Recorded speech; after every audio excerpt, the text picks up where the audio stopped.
En France, le gouvernement a engagé un débat au Parlement sur la politique migratoire, un sujet éminemment sensible.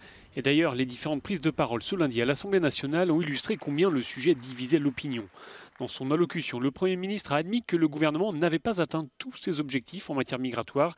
Il a aussi reconnu que le système français d'asile était aujourd'hui saturé et de plaider pour une harmonisation des politiques migratoires au niveau européen.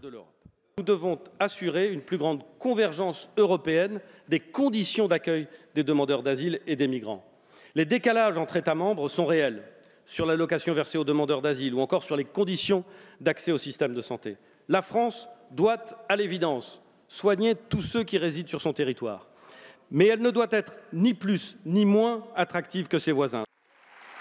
Sur la forme, les représentants des partis d'opposition ont tous émis des réserves sur la tenue d'un tel débat, n'aboutissant à aucun vote. Sur le fond, les clivages idéologiques ont ressurgi. Le chef de la France insoumise a accusé le gouvernement de faire fausse route. Vous avez choisi de faire, que vous le vouliez ou non, de nouveau de la figure de l'immigré, celle du bouc émissaire des problèmes du pays. L'immigré plutôt que le financier qui pille notre pays, sur lequel vous ne dites rien. L'immigré plutôt que le fraudeur du fisc qui vole chaque année 80 à 100 milliards à ce pays. L'immigré plutôt que les corrompus qui ont bradé l'industrie du pays à l'étranger.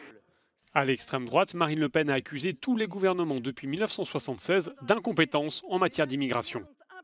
Que de temps perdu, alors que notre pays vit une véritable submersion. Oui, une submersion, j'ose le terme, car il décrit la réalité de flux ininterrompus qui déferlent sur nos villes, sur nos bourgs et maintenant avec votre politique irresponsable d'implantation rurale de migrants jusqu'au moindre village.